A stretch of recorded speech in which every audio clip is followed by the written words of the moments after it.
I love the graphs. In fact, that's my new obsession, is Graphs? trying to... Just analytics in general? Yeah, I spend a lot of time in Excel. Just making graphs. Doing some trying Excel to prove art? things. Yeah. The amount of things that Excel handles for my daily life has crept up every year at sort of an alarming rate. And I think I'm going to reach the point where it just controls my entire life. Yeah. That's fair. Where I will not be able to actually function unless an Excel sheet formula plays itself out. Yeah, that's the end days of man, I think, that they talk about in the Book of Revelation. You just become like a Visual Basic program. Yeah, speaking of the end days, welcome to our podcast show. It's called Wiki Wiki What? And it's a random knowledge program where you'll probably learn something whether you like it or not. I am one of your co-hosts. My name is Dana. I'm just a co-host. My name is Chris. You haven't been promoted yet. No. Oh, God. And I'm Jake. So, on Wiki Wiki What, the three of us all choose random Wikipedia articles that begin with the same letter, keep them hidden from one another until the time of recording, and then talk about it. We sure do. We do. Yeah, and we're let's do this caveat. I keep doing it intermittently. So all information on Wikipedia is crowdsourced, can be edited by anyone. So anything we say in this show is likely incorrect. That's 100% accurate. And we're going through the we alphabet. Have a lot. Yeah, we're going through alphabetically. Our last episode we did H. And so this episode, we are going to be on the letter I. And to decide who goes first, we like to do a little preview and pick system where we give a little teaser to each other and then vote on who should go first. And I think, Dana, you should go first with your teaser. Just dead silence? Just dead silence? All right, I'll go with mine. So you guys know that song... You down with OPP? Yeah, you know me. Yeah, you know me. I do know you. Yeah. If that song was not about other people's pussy, but was actually about my article, it would be you down with IPM. It's the worst clue ever, but I did it. Okay. I'll go. Okay, go. So, the Bill and Melinda Gates Foundation launched a campaign to reinvent this device. Huh. Okay. Oh, wait. I know this. Okay. Dana. My turn. All right. Yes, sir. My hint. You're supposed to go first. I don't know what happened. Your microphone went out or something. I must have been a technicality. Yeah. My hint is don't feed them. Oh, you did Gremlins? Don't feed them. That's it. All right. Jake, okay. what do you want to hear about? Chris, what do you want to hear about? Come on. I know what Jake's is, so I say, Dana, you can go first. That's my fallback position. All right, go, Dana. That's where he goes to feel safe. All right, I'm doing my article on the internet troll. Oh. Yeah. No. No. You can't. We can't do that more than once. Stop going to the spinning wheel. Okay. An internet troll, right? Okay, so in internet slang, a troll is a person who sows discord on the internet by starting arguments or upsetting people by posting inflammatory, extraneous, or off-topic messages in an online community with the deliberate intent of provoking readers into an emotional response, often for their own amusement. And that is the full Wikipedia definition of an internet troll. So the term is actually pretty subjective, but what all studies have come to agree on is that the traditional definition of trolling includes intent. That is, trolls know what they're doing, and they're doing it on purpose to piss you off. As we all know, the thing that makes trolls so effective is that they're able to elicit this really strong response from people that are unfamiliar with the kind of robust, like Wild West dialogue that's found in some online communities. I took that so literally, and I love it. You're laughing right now because the word "some" is completely inaccurate. So the article, I feel, might be a little out of date because I think it's safe to say that the word "some" can unfortunately be replaced with the word "most." Yeah. Why don't you go in there and edit it? I should. We should start doing that. So people that have been around long enough know that the most effective way to discourage a troll is just to ignore it. Hence the age-old adage, please do not feed the trolls. So let's talk about the origin of the term troll. Do you want to do that? Okay. Is that something you're interested in? Yes. Yeah. Hit me So with there's- the best troll. I will. There are several competing theories of just when and where this term actually started, but some put it as far back as the 1980s or even before that. As we're aware, because we're huge nerds, the English word troll refers to an ugly dwarf or a giant or something, and it dates back as far as actually like 1610, coming from the Old Norse word meaning giant or demon. The word, of course, like really strongly evokes the trolls of like Scandinavian folklore that most people are familiar with and fairy tales. So you got these antisocial, quarrelsome, slow-witted, these creatures that just want to make life super difficult for travelers. And goats. And goats. Wait, goats? Billy Goat's gruff, man. Oh, right. Oh, yeah. Trying to go over that bridge, and that troll wants to eat him. I think. I don't remember.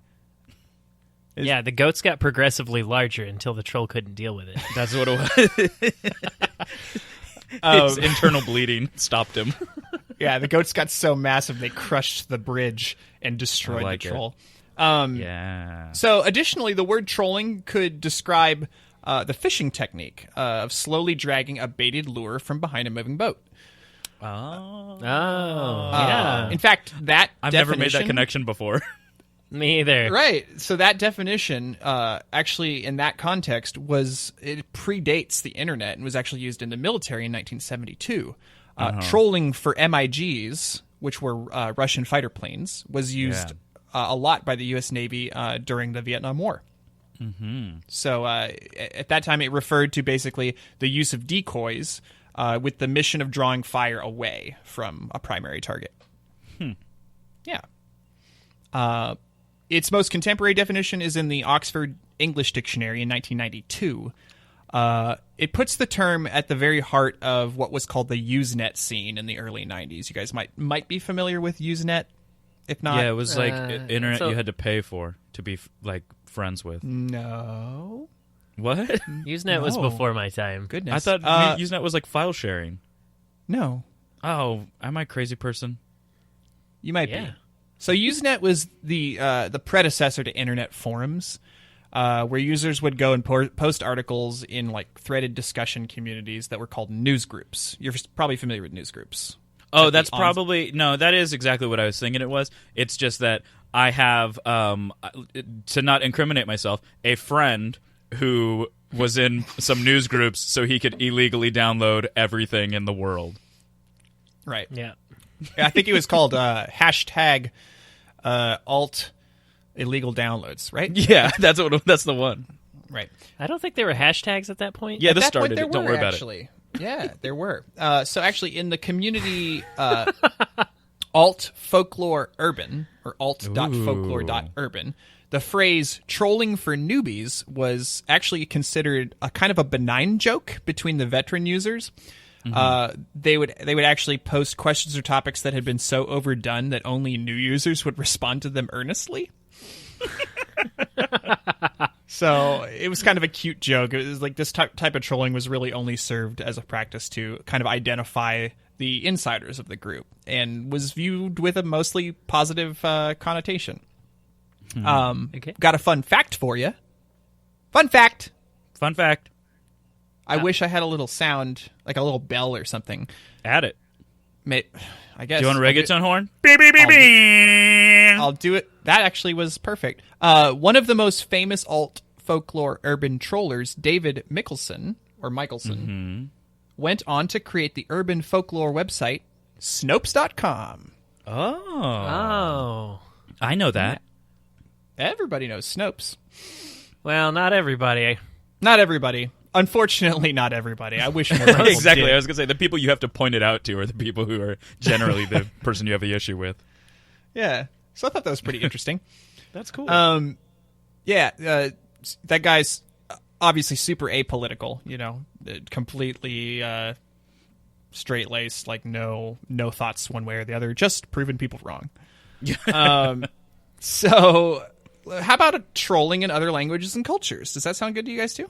I'd love it. Yes. All right. So in Chinese, trolling is referred to as bai mu, which, oh Jesus, this literally means eyes without pupils.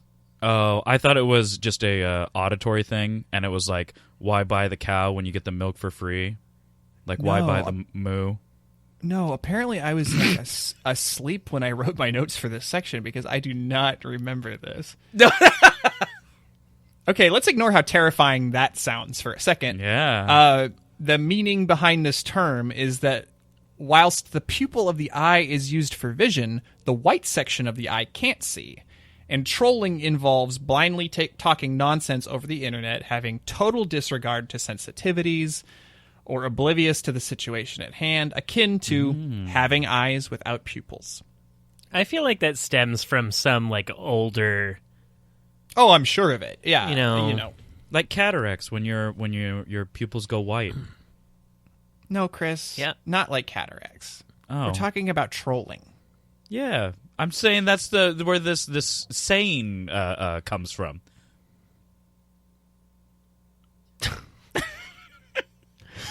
Please respond. In Japanese, suri means phishing and refers to intentionally misleading posts whose only purpose is to get the readers to react. In Korean, naksi also means phishing. So we're seeing a lot of other languages sharing this phishing analogy that I talked about earlier, which you guys were surprised to find out about. So kind of interesting. In Portuguese, okay, now this one is great. It's known as Complexo do Pombo Enxadrista, which translates to complex of the chess-playing pigeon. I feel like that phrase is too long. Okay, so let me clarify here. So there's an old popular saying that arguing with John Doe is the same as playing chess with a pigeon. The pigeon defecates on the table, drops the pieces, flies away, and claims victory. There you go. There you go. Chess playing pigeons. In Thai, the term Creon has been adopted to address internet trolls. Creon refers directly to this closely cropped hairstyle worn by schoolboys in Thailand, but is actually grown to encompass their entire behavior, which is usually to gather and play online games where they make, quote, annoying, disruptive, impolite, or unreasonable expressions. Yeah. Okay. So much BM. Yeah. Inversely, top creon, which literally means slap a cropped head, refers to the act of counterposting intellectual replies to refute these trolls and make them sound unintelligent. So Yeah, but that's feeding the troll, though. So early on, trolling was considered to be the same as flaming, when in fact the two are actually quite different. Do you guys want to clarify what you think the difference between trolling and flaming is? I feel like flaming is just hostile and aggressive. Yeah, flaming is much more direct and aggressive, while trolling is trying to trick people. So flaming, or what were called flame wars, are, you guys are right, hostile and insulting interactions, but it was between two people that were doing the same thing, right? Trolls is usually kind of one-directed, like they know what they're doing and the other person is being sincere about that. Flame wars are just literally two people getting pissed at each other. It often involves profanity like butt, crap, damn, stuff like that. Some Wait. minced oaths. Oh God, I thought that joke would hook a little bit better. You just tried to troll out some curse words out of us, though. I did, and it didn't work. No, we won't feed you. Butt crap and damn. Oh, wait, was that supposed to be a joke? Butt crap and damn, dude. Profanity. No? Butt crap, Okay. hell, damn. God, can we just move on? Butt So, crack? flame wars are commonly found in political Facebook or Twitter posts, lightly moderated forums, game services like Xbox Live, and everyone's favorite, the comment section of YouTube videos. Nice. Yeah. Did I ever tell you about my Xbox Live experience with a young man named, Big John? No, but I want to hear it. So there was this weird thing where it's like the Call of Duty days of Xbox Live, and we were playing with a bunch of friends, and all of a sudden, there's the open voice chat, and we're playing with this kid named Big John something, like Big John and some numbers. And me being the just no filtered monster I am, I started just calling him Big Bone, and he thought that I gave him a loving nickname. And we'd be playing, and he'd be like, "Guys over here, there's guys over here," and I'd be like, "On my way, Big Bone." And so that was happening throughout the whole session of us playing, and we went through a couple rounds, and he kept getting put on our team. And then afterwards, he sent me a friend invite, and I was like, okay, whatever. This kid was nice enough. And so I'm 20 at the time. This kid Right. had to have been maybe 10 or 11. Oh, no. So for some, don't know why, my poor judgment, I said yes, and then I think he trolled me, because then all of a sudden he started sending me just long messages that were typed out, and if anybody is familiar with Xbox 360 messaging, it was difficult to type messages to people, and I was getting long messages from this kid. They and didn't then- have a computer. They did have there was a weird thing you could get, but nobody had it. So he's sending me all these messages, and then all of a sudden just starts sending me pictures of him through the camera on his Xbox, and No, a lot you of gotta these. get out of there, dude. Yeah, exactly. A lot of these were a child, just a shirtless boy sending me pictures, and I was like, I need to block this. Time So to that's unplug my- my Xbox and Yeah. light it on fire. I just hope this all blows over. But yeah, that was my interaction with Big Bones. That's all I have to say. I started trying to troll this kid, and then he totally trolled me. It was weird. So, Hats off to you, Big Bone. Yeah, some flame wars, they can actually reach the point of such hostility so quickly that it's actually not uncommon, and you guys have heard this, of course, for participants to call their opponent literally worse than Hitler. Yep. That's the end of it. That's the end. That's where you've hit maximum boiling point on a flame war. What's that called? So now it says here in the article that psychologists have suggested that flaming is a result of de-individuation or decreased self-evaluation. Honestly, I don't think it takes a psychologist to know that if you put an asshole behind a veil of anonymity, they're probably going to completely lose all their inhibitions. So good job, psychologists.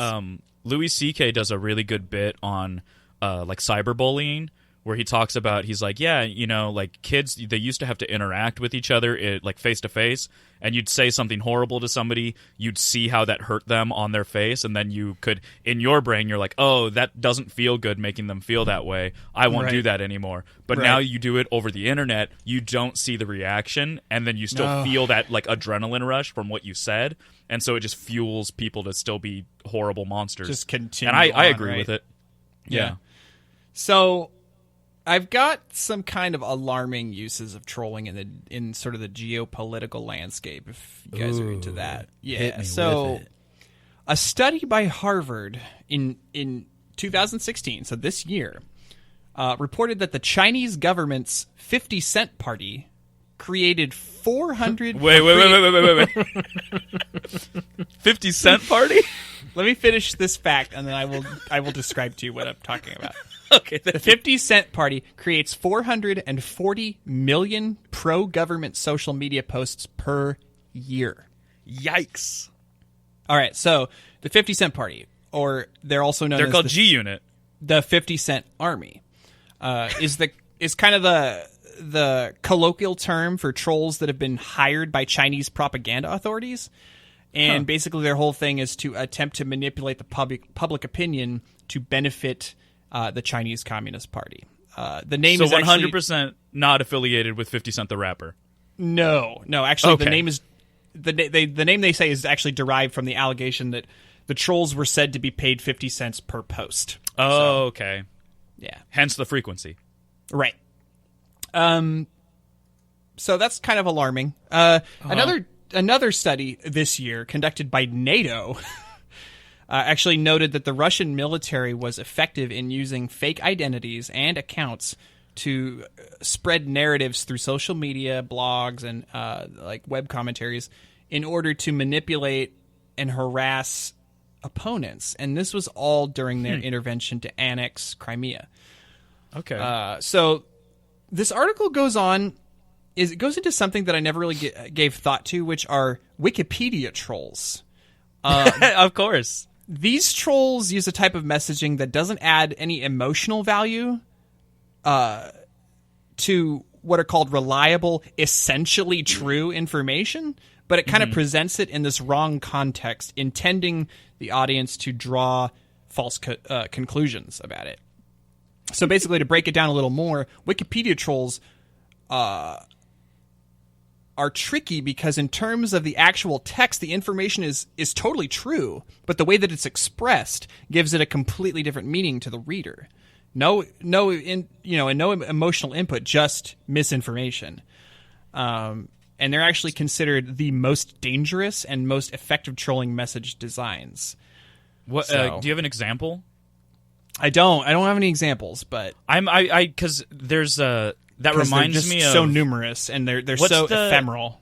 What's the name of the man? George Zimmer? Is that the man from Men's Warehouse? You're gonna love the way you look. I think so. Yes. Okay, so for a while on Wikipedia, his page, and people kept like upvoting it and like seconding it, so it kept reappearing. It was his actual life story, but it was presented in lyrics that went to the beat of Fresh Prince of Bel-Air. And like you can look it up, and it's pretty like great. But like that's the only thing that came to mind when you were talking about that. How it's like emotionally not what the information is supposed to convey, but it is Right. technically accurate. Yeah. So essentially what this means is that even people who are apolitical, like the Snopes guy I mentioned earlier, even if they are apolitical to the core, they actually need to be super on their game because we've built up this relatively blind trust in Wikipedia over the years. Uh-huh. Oh, Have we? Shit. Okay, so I think it might be in our best interest to ask our listeners to completely disregard everything we're saying right now because we very well could have been unknowingly regurgitating Russian, yeah. subliminal information by a Wikipedia troll and aiding some crazy shadow or government out there. Well, So I gave that disclaimer at the beginning of this episode. yeah, You but sure now did. it's like it's all too real to me now that I'm realizing this. Okay, moving on to All right, fun stuff. end of show. moving on to some fun stuff before the KGB kicks in my door. You guys may have heard this one. Earlier this year, the British government decided to let the internet suggest a name for its new $287 million polar research ship. Did you guys hear about this one? Yes. Yeah, they made Bodie McBoatface. They made a huge mistake. So Bodie McBoatface was quickly jumped up to the front runner. Stuff like that makes me love the internet. I love it. Unfortunately, it was named to the RRS David Attenborough instead. But Boo. Bodie McBoatface lives on my heart. And I thought that its little submarine dinghy? part got did it? I thought it got called Buddy McBoatface. Well, you know what? To our 2 UK listeners out there, well done. You gave it your best shot. Here's another one. In 2010, the internet voted up North Korea as the next stop on one of Justin Bieber's world tours. So that was fun. He didn't actually end up going there. The poll was taken down and deemed illegitimate. Right. In 2014, this is a good one. Patton Oswalt trolled all of Twitter by seemingly tweeting out these like super extremely offensive and ignorant statements about things like abortion, rape, race, and religion. His followers got really upset, but the joke was on them because each tweet was actually the second half of a 2-part statement. So here's an example of one of the things he sent out. He tweeted, whites and darks should be kept separate. Sorry if that sounds too tree-huggy to my conservative followers. When the full statement, which spanned 2 tweets, was, when it comes to doing laundry, I firmly believe in using environmentally friendly detergent, and I also believe that whites and darks should be kept separate. Sorry if that sounds tree-huggy to my conservative followers. So he did like 10 of these, and they were all pretty funny.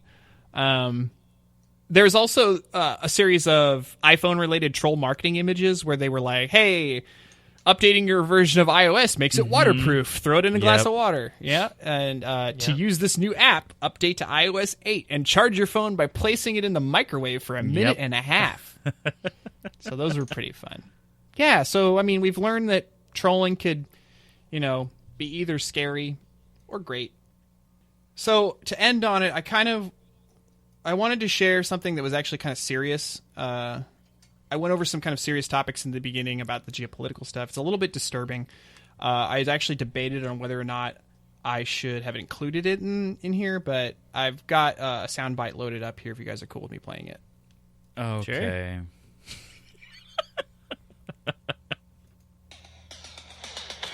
Oh, you. All right. So, confession time. Every time somebody rickrolls me, I listen to the whole song. That's the good. whole song. It's a good song. Did you hear that? So apparently, people have been rickrolled like billions of times now, and he's only made like $12 off it because it's all none of them are the official like video where he gets money.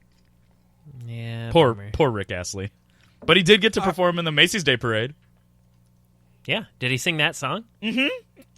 Yeah, everyone was like, "Oh my God, they just rickrolled America." Well done. Well done.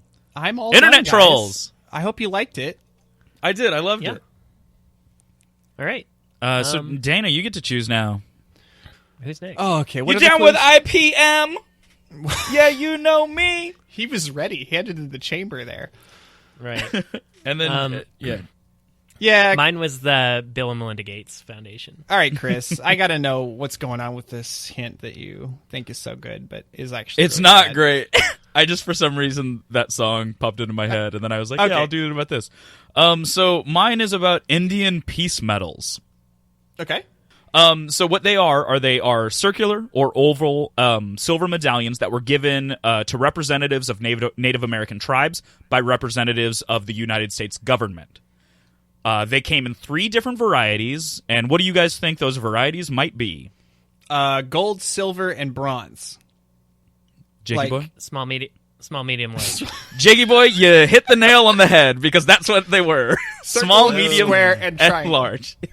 The largest of these medals was actually I've only saw so basically there's some lithographies of like drawings, so it's like 3 times removed from what was actually on them, but they appear to be like 4 inches across and 8 inches tall, like long, like ovals that are just massive medals. Yeah. So the large were in fact large, like the Trentes at Starbucks.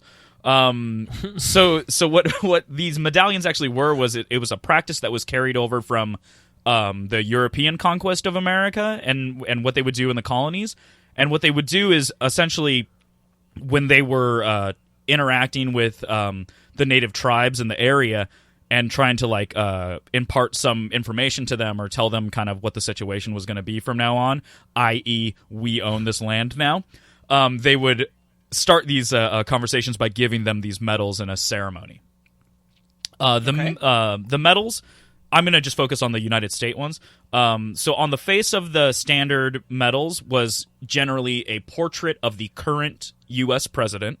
And on the other side, there was either like a small scene of two men like shaking hands or the seal of the United States. But it was actually, the reverse side that wasn't the portrait was actually standardized in 1801, and it was just two clasped hands under a crossed tomahawk and ceremonial pipe, which I don't know if you could think of a more generic, offensive image. So what you're saying is it had U.S. presidents to a time and then just became generic. No. It was always on the front face was always the current president of the time, and when and did then that on the start? backside, they first medals. It was like the British were doing them before, so it was like once we kind of declared our independence, we just started doing them ourselves. But it just says like late 18th century, early 19th century. The medals were minted until the term of Benjamin Harrison, and they were ended in 1893. Okay. So, so there was the back, they were kind of standardized, and it was in 1801 where it was two clasped hands, and the hands were actually like ornamented in a way where the here, I have it right here. Yeah, so the left wrist was covered with the ornamental cuff of a military uniform, and the right wrist was bare, except in the case of Jefferson's medal, which was actually covered the wrist with a broad metallic bracelet with an image of an eagle on it. Interesting. And you can actually see the design that was on the back of the Jefferson Indian Peace Medals, because those came out on those 2004 nickels. Do you remember when they brought back the buffalo nickels? Yes. Oh, yeah. So they were part of a series of different images, and there's actually you can probably remember them.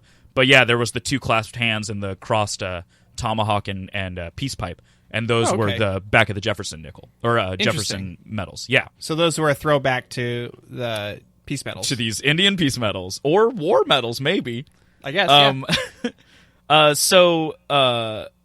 The medals were given to generally a chief of a tribe or a significant warrior. It was kind of whoever was the most prominent member when these negotiations were happening. And it was often accompanied with a flag and an explanation of the U.S. sovereignty.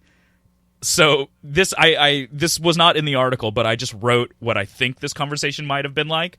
And essentially a U.S. representative would deliver the medal and say, hey, remember those pale-skinned guys with the red, white, and blue flag that used to encroach on your lands and your practices? Well, now we're going to be the ones doing that. So here's this. Oh, no. Yeah, so they go on to talk a little bit about. Oftentimes it was they would deliver the medal and they would be like, okay, but just so you know, we own this land now. And it was kind of more of a formality than anything, where they would just be like, yeah, we delivered the medal, we said, and now they understand. Which of course it was no understanding. Right. And so what happened was because the medals were specifically given to significant members of the tribal parties, the medals then became a symbol of power and influence within the Native American tribes. So they were kind of sought out. And it got to a point where the medals they were given out so often that people not even government officials, but just people who were trying to trade in the area or kind of strike up a deal with any of the native tribes, they found that it was very difficult to even start these processes without having medallions available. What happened was many private corporations actually commissioned their own medals with a portrait of their CEO or the president of their company ease having these trade deals with the tribes. So they became such a part of business transactions and stuff. Yeah, it turned into the handshake basically. They just started every meeting with the handing over of these medallions. But obviously with that happening, the practice began to fizzle out as they became so saturated amongst the tribes that the significance of the medals they meant nothing after that, because you didn't know where they were coming from, who they were, what they were worth. But they were always a silver medallion, and they didn't have any holes in them or anything. It was kind of just like a coin or a pin or something. But many of the tribes people, they would actually like drill a hole in it and wear it as a necklace. So it was just like a symbol of status. Okay. So that's Indian peace medals, and what I actually found out was that Indian peace medals were part of the kit that was given to the Lewis and Clark expedition as they went on. Jefferson inscribed a message of friendship and peace on all the medallions, and they went out to try to, on their mission of mapping a path to the West Coast, and then also, exploring relations with all the tribes and mapping the areas. So that was part of Lewis and Clark's kit. And so the last thing I'm going to kind of touch on is talking about just kind of how fragile the whole Lewis and Clark expedition was. Like a lot of people, fragile is an understatement, I think. Yeah, it's really remarkable when you actually look into it. And the other interesting thing is, because it was a very official, mission that was given to them by the government in a time where they could actually keep decent records. There's on the Wikipedia page for the Lewis and Clark expedition, there's a very detailed timeline with just specific dates of things that are happening as they go along. So there's some stuff where if you read it, it's pretty interesting. It's mostly, we met this tribe, they gave us this. It's a lot of record of transactions that's happened. But there's a couple interesting things on there where after they make it to the Pacific Ocean, they kind of were trying to decide where they were. So they were going down the Columbia River, and they find the mouth of it. It hits the Pacific. They did it. Yep. Then what they did is they had to spend the winter there, and they were wondering where they wanted to camp. And they actually let York, who was with them, who was a slave, and Sacagawea, who was a woman, they were allowed to vote in this decision on where they were going to camp. It's very progressive. It was an interesting thing. They kind of understood that everyone kind of earned their voice on this trip because everyone became a what a extreme concept, asset. right? Yeah, go figure. But then it's kind of like not super exciting when you read that the decision was made where they just were like, let's just camp on the south side of the river. So they disregarded it entirely? No, it was. I assume that's what they voted for, but it's just like their vote apparently was: do we want to camp on the north side or the south side of the river? And so they it wasn't chose super poorly. exciting, right? The other thing that's kind of interesting about their expedition was they actually had with them, and they would do as they went through part of their, because this was at a time where they were having all of the native tribes had a lot of contact with European culture. A lot of them were using gunpowder weapons at the time and were engaging in a lot of trade. It wasn't like it wasn't like the new frontier any longer. This was kind of the way that it was, and they had interactions with each other. So one of the things that Lewis and Clark's expedition was doing was to kind of gain the favor and impress some of the tribes. Was they were doing almost like shows of power where they would show off military firepower and just some of the amount of wealth that they had because they were with the government. And one of the things they actually would show off was a kind of a technological marvel for the time, and it was an Austrian-made air rifle, but it's actually one of the first militarily used repeating rifles that has ever existed. Huh. So they had one of these. It was called a Ghirardelli air rifle. And what it was Ghirardelli air rifle. It shot chocolate. No, it was a Ghirardelli air rifle, and what it was a air-powered rifle, much like a Red Ryder BB gun, except for this BB gun was the size of a standard musket, like a standard black powder musket, but it had a tubular magazine. So this is one of the first kind of semi-automatic weapons that had a auto-fed magazine. So there was a tube that ran under the barrel. It was full of 20 rounds. It was still shooting musket balls, but it was full of 20 rounds. I think the musket balls were... There's like a little bit of a argument over exactly how large the shot was, but apparently it was either like a 46 caliber bullet or a 51 caliber bullet. So it was a very, like a half-inch wide Not ball. a whole lot of difference between them. Yeah. Man. Well, I've been when it's watching going too into many your body, cartoons. there's a big difference. Yeah, I guess so. Right. I'm like picturing like a small cannonball. I'm like, damn. You know? They were, like the size of like a marble basically, but still substantial and terrifying. But what the rifle, it had like a bunch of technological firsts in it, where it was you charged up a air cartridge for it, you'd screw it onto the end of it, and that was essentially the butt stock of it, like the part of the stock of the rifle that would go into your armpit. And so that was fully charged. When it was pumped up all the way, it could fire 30 shots before it needed to be replaced. So Wow. that was, like leaps and bounds above that sounds black powder incredible. musket. Sure. Yes. And then the other interesting thing about it was you didn't even have to hand load the shot in, because you had the tubular magazine, but there was no spring in the tube magazine. So what would happen is you would open the breech, you'd raise the barrel to the gun to the sky, gravity would feed one of the balls into the breech, you'd close the breech, and now you had a bullet ready to fire. You'd fire that bullet, and then when you went to go fire your next one, all you had to do was open the breech, raise the gun again, the shot would fall in, then you'd close it and fire the next shot. So you could fire pretty rapidly, and it had 20 rounds inside of the magazine. So it was technologically, it was very impressive to see this much firepower compared to what else was being used at the time. So that was like one of those shows of power that they did. What were you saying, Jake?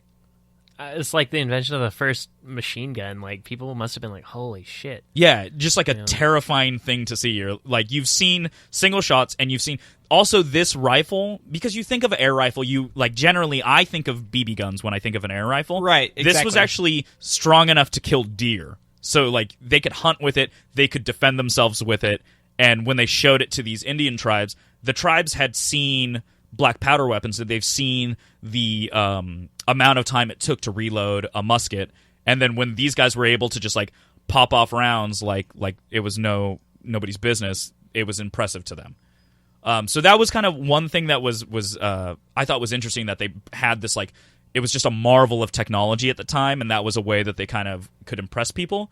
And then the other thing that I will say about the fragility of their mission, and just how it's amazing that anything happened, was what I would like to say. This is the first game of telephone that happened with high stakes. Because so when they Lewis and Clark, they get to the east side of the Rockies, and they were like, what do we do? Basically, they had to make the choice then and there if they were going to turn back, or if they were going to try to get through this mountain range before winter. Yeah, it was do or die at that point. It really was. It was a quick decision that had to be made. And they happened to be around that time the Lemhi Shoshone Nation. And there was a band that was led by Chief Camelweight. And he only spoke Shoshone. So this was the game of telephone that had to happen anytime they wanted to communicate with each other. Was Meriwether Lewis. He would speak English to Private Francois Lebec, who would then speak French to the interpreter Toussaint Charbonneau, who would then speak Hidatsa to his Shoshone wife, Sacagawea, who would then speak in Shoshone to Chief Camelweight.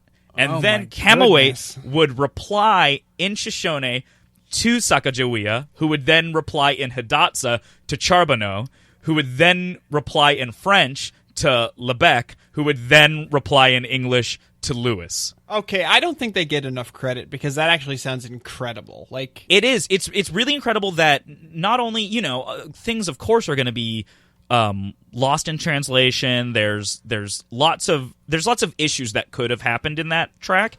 And then beyond even that, think about if just one of those pieces wasn't there. right. They'd be SOL, and they would have to just turn back. And so Right. that's kind of where I left it with my interest in and how the fragility and the impressive technological marvel that was the Lewis and Clark journey, and they brought along some Indian peace and or war medals. Nice, dude. There you go. That was really nice. Thank you. I like that. Loved it. Yeah. Love history. Jakey No, Big that was Boy. good. That was... All right, you want to hear mine? Yeah, I Hit me with your totally best- do. All right. Bill and so Melinda Gates. Let's go.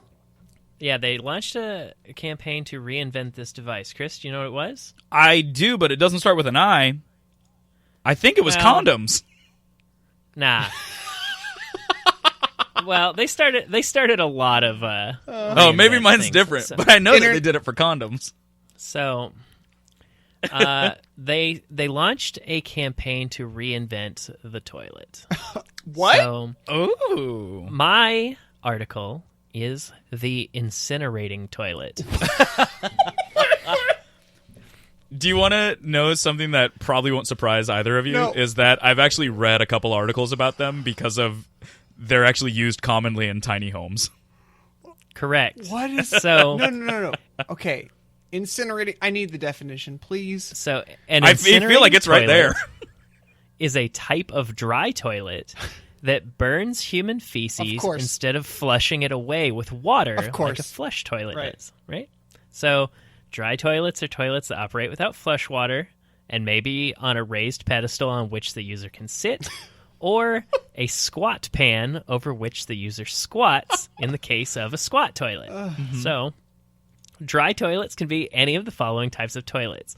They can be composting toilets, Yep. arbor loos, which are essentially outhouses, and once you fill up the pit, you just move your outhouse and you plant a tree on top of the pit because it's filled with fertilizer, Yeah, baby. and you can like grow fruit trees and stuff on it. Bucket toilets, pit latrines, freezing toilets. Wait a minute. Yeah, man, The Martian. Freezing the freezing toilets. toilet. So freezing toilets work by electricity and are plugged into outlets, and the contents of the toilet are frozen over a short time, which kills the bacteria and stops bacteria from growing. Okay. And it allegedly keeps the contents of the toilet odorless. And Ice poop. yeah. And the Poopsicles. final dry toilet is my topic, the incinerating toilet. Oh my So, god. Incinerating toilets the term dry may be toilet sounds powered. disgusting. The dry toilet? Yeah, it just sounds Yeah. gross. Yeah. Yeah. It sounds like a porta potty, but like worse. Like it's not going into an area. Like it's not Yeah. dropping into a chamber. It's just kind of like sitting out in the sun. And just gonna slide down a large ramp. It's a dry ramp to hell. All right. So, incinerating toilets may be powered with electricity, gas, or other energy sources, including the burning of dried feces. So, incinerating toilets are used where human waste cannot be otherwise dumped or where normal So, toilets are too expensive Are or you telling inconvenient to me install. that incinerating toilets can actually be powered by the thing that they incinerate? Yeah. Wow. It's a dream come true. It's a perfect system. You need to have a lot of it stored up, though. Okay. Oh, I'll help Because out. there's a net fuel loss, right? So it's places where it's hard to install a regular toilet is where you get an incinerating toilet. So this will be like cabins in the woods or locations at high altitudes or places where you're not allowed to dig in the ground, such as places like up north where the ground is frozen. Right.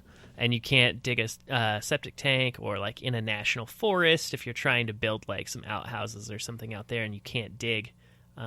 Incinerating toilets are the way to go.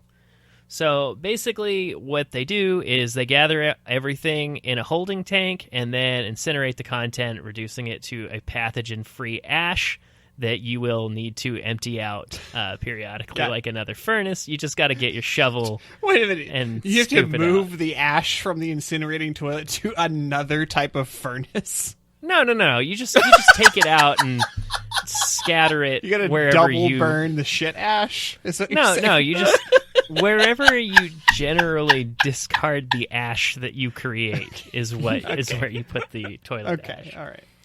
All right. So, in 2011, Bill and Melinda Gates Foundation launched the Reinvent the Toilet Challenge to promote safer, more effective ways to treat human waste. And some of the research teams have received funding to work on developing toilets based on solid waste combustion, like RTI International. They're working on a system of electrochemical disinfection and solid waste combustion that converts waste into burnable pieces, then uses thermoelectric devices to convert the thermal energy that they just created into electrical energy, and then the excess heat from this machine dries the newer waste as it enters the system, and it's just kind of like this really nice shit-burning cycle. This is really nice shit-burning cycle. Okay. So I got curious, and I checked out some sure incinerating toilets that are available online now, and I found this website called ecojohn.com.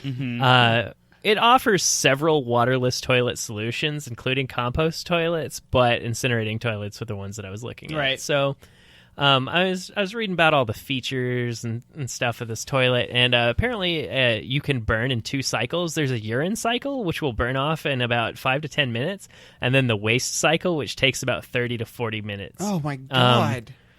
So one of the features that they call out is that the toilets may be used during the incineration process, and that if you lift the lid while the incineration process is going, the burner will shut down. But I don't know if that's enough for me, right? I've read reviews, and one of the con reviews on incinerating toilets is when you interrupt the burn cycle and you open the lid, it just smells like burning shit. Right. No, really? So Yeah. my biggest concern when I was hearing about these was the smell. So a lot of the manufacturers claim that their products are odorless, both on and off the incineration cycle, but I was like, I don't know about that. So I found this blog called clotheslinetinyhomes.com where For sure been to that website. yeah, so this chick got an incinerating toilet called the Incinerating, which is not from ecojohn.com.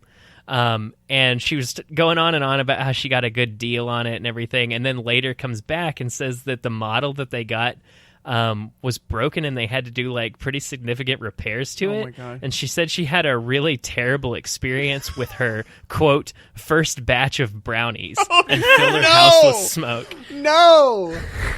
So, yeah, she just smoked her house out. So yeah, it smells pretty bad. So a lot of the complaints are like, yeah, they say it's odorless, but it's not. So,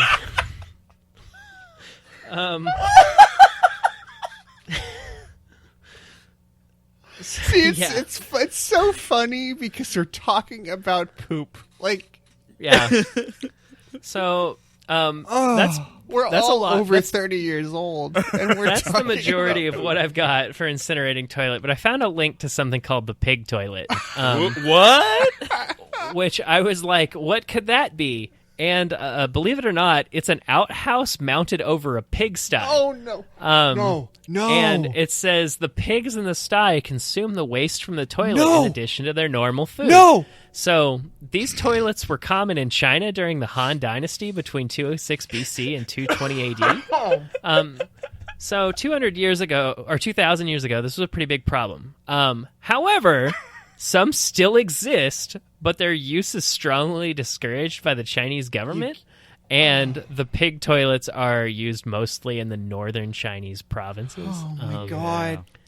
So, Those poor pigs. I love pigs. yeah, so They love eating the shit. thing about this is, like, they're eating your waste, and then you're just eating them. No. It's crazy. It's a vicious cycle. So the Brownie bacon. the pig toilet, Shut up. Shut. the pig toilet page was pretty short, but at the bottom it had a link to a page called Toilet God. So I clicked that, Ooh. and so a toilet god is a deity associated with latrines and toilets. And belief in the toilet The gods Greeks and other... had gods for everything. Yeah. Well, these were Roman. So Roman. Okay, sorry. The belief. Sorry. 100% the same thing. Jeez. Yeah, basically the same. But so belief in toilet gods and other household deities in general has been known from cultures as far back as ancient Rome, but still exists in some societies today. Toilet gods are associated with health, well-being, and fertility because of the association between human waste and agriculture. So human waste can be used as fertilizer or pig food, and in many cases improves crop yields. But it is dangerous to use human waste on crops because you can really easily spread disease if you don't treat the waste properly. Oh, you think? Mm-hmm. Yeah. Yeah, I think so. I do think. I think so. So in Japan, belief in a toilet god, also known as the Kawayakami, varies by region. So if I'm you know trying anything really about- hard not to laugh about this, but come on. Toilet god. Well- Toilet god. If you know anything about Shinto, it's that there are kami for everything. Yeah. There's ones in the toilet, there's ones in the doorway, and all kinds of crazy stuff, right? So, generally, however, in all regions, of Japan anyway, the toilet gods are there to help you because toilets were dark and unpleasant places where the user was at risk of falling into the pit and drowning. So when you go into the toilet, you appease the god in various ways by doing prayers or ritual actions to gain the protection of the toilet god so you don't fall into the pit and die. Oh my Were the God. ritual actions taking shits? Because I feel like that'd be the easiest to accomplish. So, for example, Oh my God. because human waste is collected as fertilizer, a lot of rituals were performed at the new year to ask the toilet god for a good harvest, or in some places, family members will bring straw mats into the bathroom in front of the toilet and sit and eat a mouthful of rice to symbolize No, eating don't eat something in that the toilet god had toilet! left Stop behind. it. Stop it. So, there's a belief in some regions that the state of the toilet in your home shows your reverence to the toilet god, and that because the toilet god is said in some places to be a very beautiful woman, the toilet should be spotless and clean to reflect the god's image. And they also believe that if you have a clean toilet, you can ask the god to give you beautiful children, but if you have a dirty, nasty toilet, you'll have ugly kids with weird faces Oh my and stuff. God. Yeah. This was such a central point of society. yeah. Yeah. So there is a different belief in a different area that instead of a beautiful woman, the toilet god is a blind man holding a spear. So when you go into the bathroom, it's necessary to clear your throat to get his attention and have him move his spear so that you don't get hurt when you sit down to use the toilet. What? I have completely lost all control over what you are saying to me. Right. Well, let me continue briefly. Briefs. So in the Ryukyu Islands, the toilet god is said to be a family protector of the area of waste. But they don't believe that pig toilets have their own toilet gods, so these areas are considered more dangerous and susceptible to evil influence and haunting by negative spirits. Makes sense. So, I mean, that makes sense. And then one of the things that I think made the most sense is on Ishigaki Island, the toilet gods are praised and appeased by bringing sticks of incense or flowers and There things you like go. that, which That's I the think move. makes a lot of Anything sense. that'll mask the stench. Right. Yeah. That's the belief that makes a lot of sense. Right. That's good religion. Yeah. Yeah. Good on ya. So, some variants of Buddhism incorporate a belief in what they call Uchuzma, the god of the latrine, who is said to destroy defilement. And then there was a cult developed around Uchuzma Okay, in Zen that has monasteries. got to be the worst job ever. You are the god of destroying poop. yeah. Poop Like, god. think about that. Think about that. That is the worst job I can think of. Yeah? god of constipation who collects poop inside of your butt. That's pretty bad too. But I mean, I didn't see anything I'm about just that. envisioning a god. I'm just envisioning a god sitting there and like he's shooting these lightning bolts out of his fingers, but they're straight at your pile of poop. You know? I really love your idea of what deities do, where they just are All transported so from all I, toilet to toilet, I have to pointing preface, at Dookie. I have to preface that all of my views on gods are taken strictly from Disney's Hercules. I was just going to say Yeah. that. Definitely. Hercules! So, take that as you may. So these Zen monasteries, who are believing in Uchusma, believe that the latrine, the bath, and the meditation hall were silent places for contemplation. So Not when you I'm just go, there. you hang out on the toilet, you do some meditation, and it's all good. And then this last thing in New Zealand. They're the Maori people believe in this focus on the village latrine, and they say that if a warrior experienced sickness or faintness of heart or carried out an activity regarded as taboo, he would retreat to the latrine and bite its structure. Oh, no, don't do that. So the gods were said to frequent the latrine in large numbers, and excrement was regarded as the food of the dead. No. And biting the latrine... No. Yeah, so biting the latrine was said to transfer the taboo quality that the biter had acquired back to its origins in the world of the gods. Boy. So the practice of biting to transfer mana or taboo is seen in other areas of Maori life. So apparently they have this practice when a son's father dies, the son bites his dead father's penis to acquire his powers. Okay. I know this.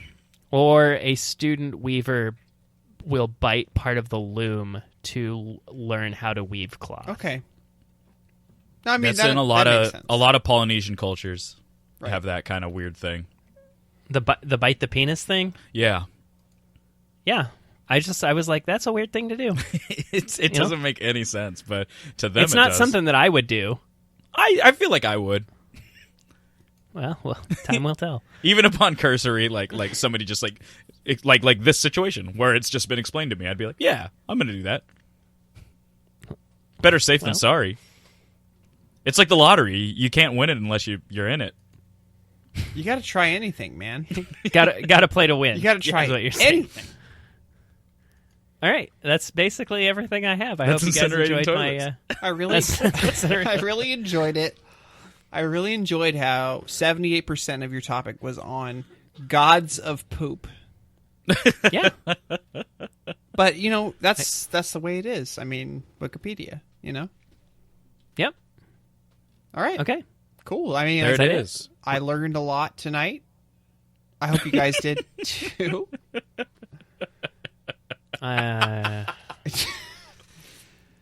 This might be the worst show we've ever done. How much? All right, take us out. Let's just get out of here. Any final comments from Nah. Peanut Gallery? Nah. About toilets, about incinerating toilets. You know, whatever. I had a friend, so who was in Oregon, and she was using a compost toilet, and she said that was actually because I was looking into it. Because if you're looking at trying to do one of those like trailer homes, like the tiny home kind of tow behinds, it's the bathroom is really the most. The bathroom and the kitchen are the things you got to worry about the most. And when you're looking at the toilet, because you don't want to have a big black water system that you have to tow with you, because you have to find places to empty it. So you're generally only using gray water systems, which is just like hand wash water and Right. stuff that's been just slightly soiled. Right. But then the toilet is really your biggest concern. And she said that, just in most communities, and I've read this on forums too, the compost toilet ends up being your best bet because you and the compost you actually use. So what you do is after you use the toilet, there's a bucket or a basket of compost, and you take a scoop of the compost and you kind of just like sprinkle it over what you've left, and it actually covers the smell up very, very well. But It's like a litter box. yeah, more or less, and then you slide Also, out. it uses very little water, doesn't it? It uses zero water. Right. No water. Yeah, there you go. No water. That's what it is. And it's in being from Western cultures, we raise our nose at all these things. But I've always I read something where somebody said, yeah, what you should do is, particularly like the whole idea, if it's yellow, let it mellow. If it's brown, flush it down. That Right. like category of thinking. Uh-huh. If you fill, like, depending on what your toilet is, and most toilets are like 2-gallon toilets or 1.8-gallon toilets. If you fill 2 gallons of water and put that on just the back of the toilet, and every time you want to flush that toilet, you look at that amount of water and understand that's how much water you're wasting to get rid of urine, you'll feel silly. We're in a drought, There you everyone. go. Let's do better. Yeah. All right, Jake. I got on a soapbox. You ready to take us No. out? Great point. So thanks everybody for listening. Please like us on Facebook, follow and retweet us on Twitter at _WikiWikiWhat. Visit our website at wikiwikiwhatpodcast.com, or send us feedback and suggestions at wikiwikiwhatpodcast@gmail.com. I just want to give a huge thanks. So far, we are up to 1,500 or so likes on Facebook. We Boom. never really thought we would reach that number so quickly. So, super thanks to everyone that's been supporting us. Please, if you have some time, tell a friend. Tell one friend, hey, this is a cool podcast that I'm listening to right now. You learn a bunch of random shit. Go for it. I say forget one friend. Tell 6 friends. Tell And 6 also- friends. Also, remember that my offer is still out there. If you message me on Facebook or Twitter or Instagram and tell me that you reviewed us on iTunes, I will develop a special hug for you, and I will deliver it to your body. Or tell you a joke, as you promised in the Dial a Joke episode. No jokes any longer. Just hugs. Rescinded. Right. This is Dial a Joke. That's a joke. All right. All right, everybody. This was episode I. And so what's the next episode? We will... God, what is after I? J. Right? J. Is it J? I'm gonna do JK. Okay, everybody. Thank you again. And remember, it's 3 a.m. Stop reading Wikipedia. Go to bed.